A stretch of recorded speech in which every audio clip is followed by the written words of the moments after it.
When I say the word control, what comes to mind? Probably nothing positive, right? I mean, most of us don't have all the positive vibes when we think about that word. Why? Because who wants to be controlled? Nobody. Who wants to be told what to do? Again, nobody. In fact, as teenagers, I bet you feel that more than anyone else. When you're in high school, you're basically expected to act like an adult, and at the same time, a lot of your life is still under the rules of schools and sports teams and leagues and parents and coaches and teachers and so many others. And that can be really annoying. I think most of us would agree that we don't love the idea of being under someone else's control or being told what to do. We all want to do what we want to do when we want to do it. It's just a part of being human. But here's the thing. As much as we resist the idea of being under control, all of us are. Every single one of us. We would probably never say it this way, but all of us are controlled in some way or another by our emotions, our moods, or our vibes. And if you've ever been around younger kids, you know this is especially true. I mean, take away a cookie or ask them to share their toy, and you'll feel the bad vibes very quickly. But it's not just a child thing. I mean, this is a teenage thing, but it's also an adult thing too. How many times have you seen an adult let their emotions get the best of them? Probably more than a few times. And I'm guessing you can remember a situation where your own emotions got you in trouble. I mean, maybe you got into an argument with a parent and you said or did something in the middle of that argument that led to you getting grounded. Your anger took over and you faced the consequences. Or you said some pretty terrible things about another person because jealousy took over. And you look back and you think, what was I doing? I mean, that doesn't even sound like me. Sometimes our emotions take control. And when that happens, we don't always make the best decisions. In fact, before we go any further, I want you to take a minute and think of a negative emotion that has the most control over you. What's the one emotion that when you feel it, it almost always seems to take over? What's the emotion that shows up most often, sometimes without you even realizing it? Is it anger? I would definitely say it's probably that one for me. Is it anxiety? Maybe jealousy, loneliness, guilt? I mean, this list could go on and on. We all have one. I have one. But chances are, we've learned in some way or another how to monitor this emotion. We can cover it up when we need to, or we may slam the door when we're angry at home, but when a teacher makes us mad, we don't slam the door. We may let jealousy control us when it comes to an ex, but we don't do anything stalkerish about it, or at least we shouldn't. We can monitor our feelings and emotions to a certain degree, and sometimes it works, but sometimes it doesn't. So, do you think monitoring is a solution? I mean, what if there was a better way?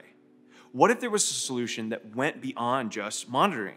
The thing that I love about Jesus is that so much of what he teaches is helpful for everyone, whether you consider yourself a Christian or not. And this topic is one of those areas. And he invites people to do something that goes way beyond monitoring emotions. The cool thing is that if what he says is true, then it has the potential to make all of us free. And isn't that what we all really want? Freedom? We don't want to be controlled by anyone or anything, including our emotions. And it seems like Jesus is offering a solution to just that. So this passage begins with Jesus and his disciples, which were like his 12 closest friends. It's found in the Gospel of Mark, which if you don't know who Mark is, that's totally okay. He was this guy who actually wrote down the first person account of one of Jesus's closest friends of what it was like to walk with, talk with, and just hang out with Jesus. And now we get to read that story in what we call the Gospel of Mark. So in that story, the Pharisees, who were known for being really religious, and the teachers of the law, which is another group of people who were also known for being religious, asked Jesus a question. Why don't your disciples live according to the tradition of the elders instead of eating their food with defiled hands? I know that sounds weird, but in other words, here's what they're saying. Why don't your disciples wash their hands before they eat? I mean, come on, sanitize. It's gross, right? But you have to understand that back then, I mean, we're talking 2,000 years ago, there was very little water available. And when you did have some, you weren't thrilled at the idea of pouring it out all over your hands to clean them. But they were actually talking about something bigger than hygiene. See, the Pharisees were bothered because of what it meant religiously to not clean your hands. They were actually accusing Jesus of breaking what they would call the law of the elders, which was a law that was passed down by word of mouth through generations among the Jewish people. And that's important. Don't forget that. But it's also important to note that there was the written law, which Moses had received much earlier from God. That included the 10 Commandments as well as 103 other commandments.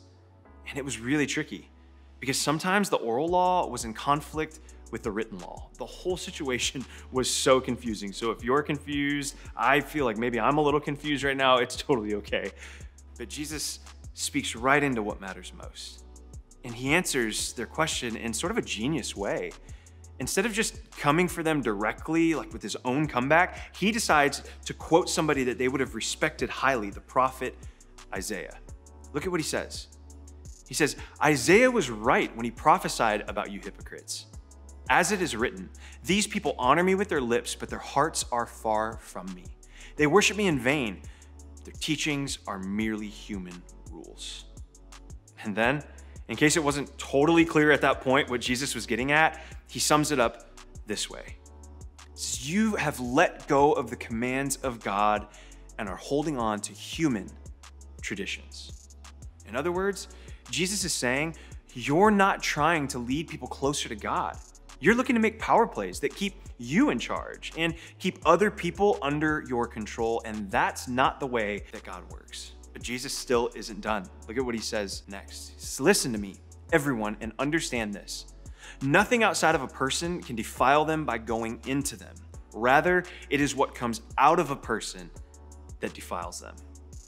Meaning, the fact that the disciples didn't wash their hands doesn't make God mad at them. Big surprise there, right?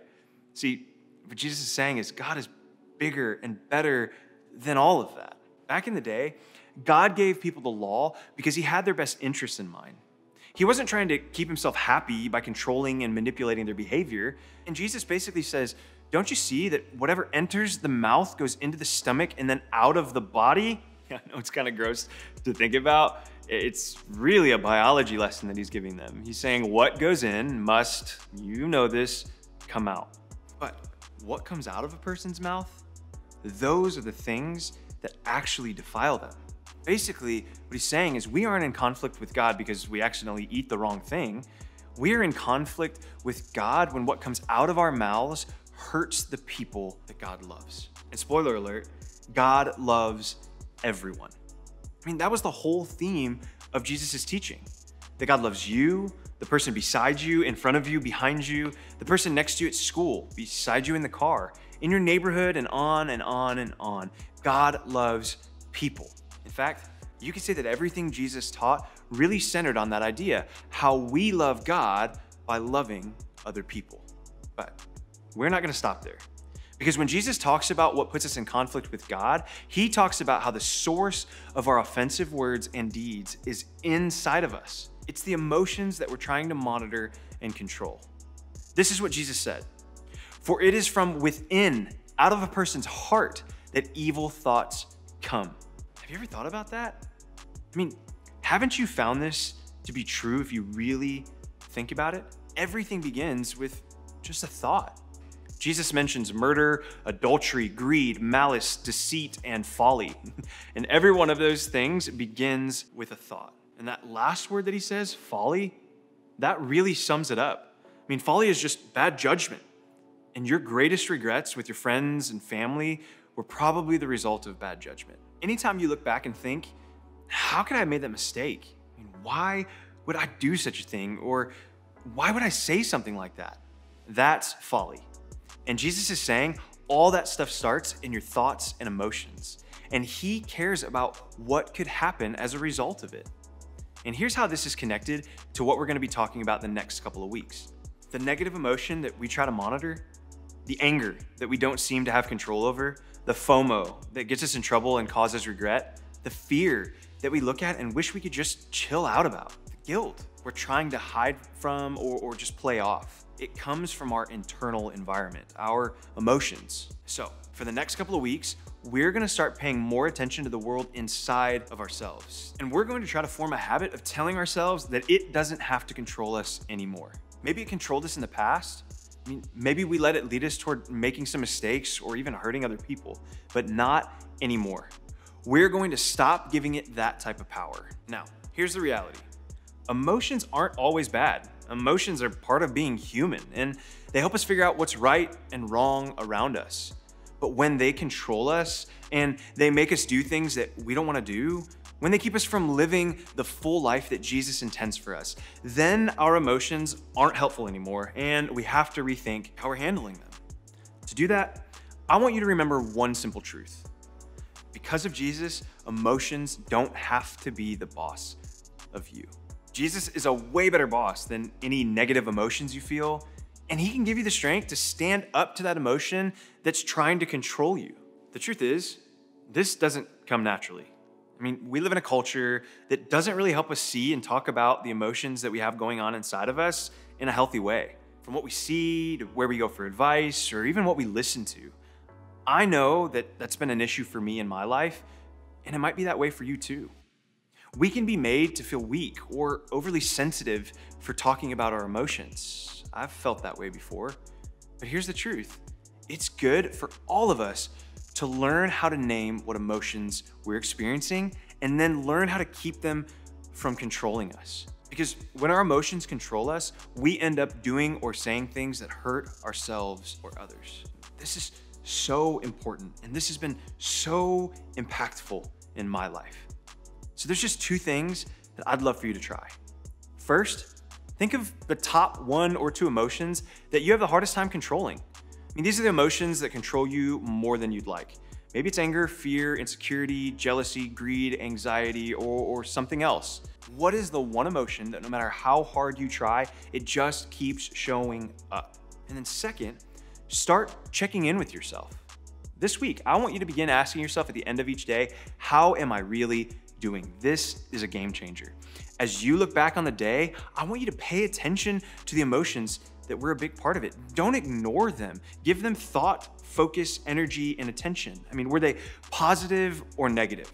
If there were some negative ones, are you still holding on to them at the end of the day? Or what caused you to feel those negative emotions? And is there something you need to do or talk to somebody about regarding that? I mean, was it a person or a situation? Pay attention to the emotions you're holding on to. Are you mad at someone? Did someone say or do something that hurt you? Look, as uncomfortable as this may feel to do, there's a reason why we start here. Because the feelings we hold on to overflow into the lives of those around us. And that's a really big deal. We need to figure out what caused them and how we can handle them. We weren't made to ignore emotions, and we weren't made to become numb to them. If we ignore them, they can come back stronger than ever and wind up controlling us. If we numb the negative emotions, then we wind up numbing the positive ones as well. God didn't create us to not feel. Feeling is good, even the difficult stuff. That's why it's important that we pay attention to what's going on inside. We just have to figure out what to do next. And if you're a Jesus follower, this is a big deal for you because emotions aren't meant to be the boss of us. Jesus was meant to be the boss of us. And he is a way better boss than our emotions. And how do I know?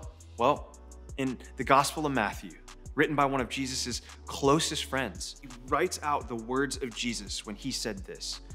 Jesus says, "Come to me, all you who are weary and burdened, and I will give you rest."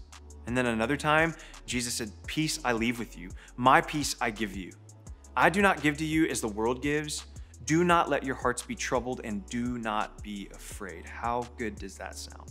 In other words, Jesus is a way better boss than any vibe or emotion we feel.